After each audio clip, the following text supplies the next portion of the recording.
What is up guys, I'm Julius and today I'll be teaching you this typewriter text effect done in Adobe Premiere Pro.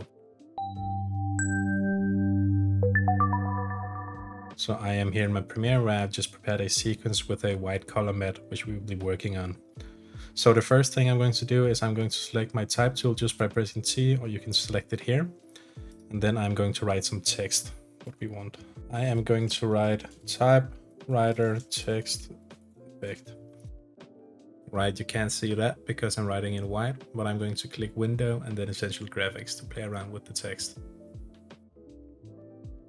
In here, I will change the color first and foremost. And then I think I will change the font type to something which looks like a typewriter. Maybe this one, Lucida Sans Typewriter.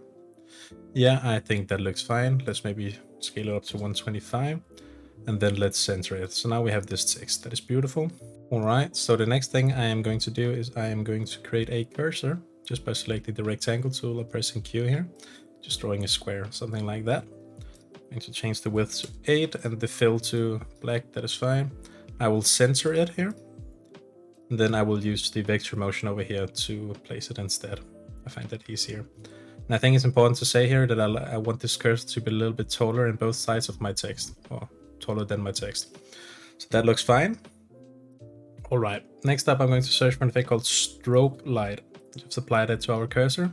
What this one does is, if I change the colors to something else than white, it will basically blink between the original color and the color. But if we change this little thing here called makes layer transparent, that basically means that it will, whenever it blinks, it will just hide it. So yeah, now we have this blinking cursor, right? But I want it to blink maybe a little bit faster, so I will change the strobe duration to 0.25 and the strobe period to 0.5. So now we have this blinking here. And I kind of like that.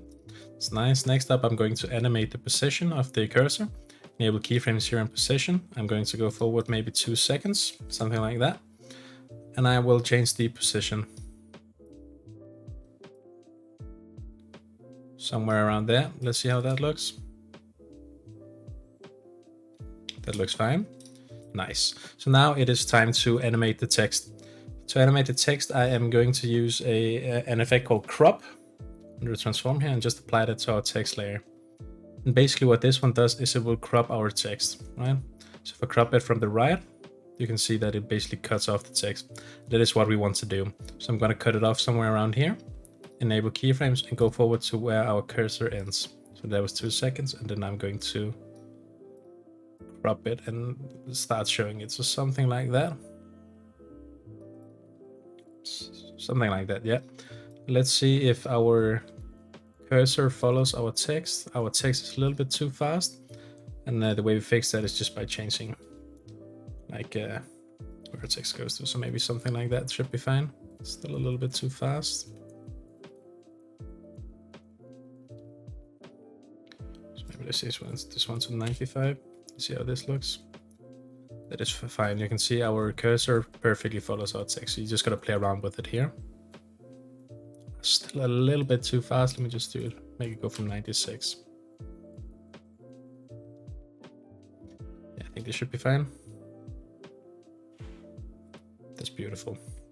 But anyways, that was all I had for this tutorial. I hope you enjoyed it and learned something new. If you did, maybe consider subscribing and dropping a like, and maybe dropping a comment letting me know which type of tutorial you'd like to see next. But anyways, take care guys. Bye.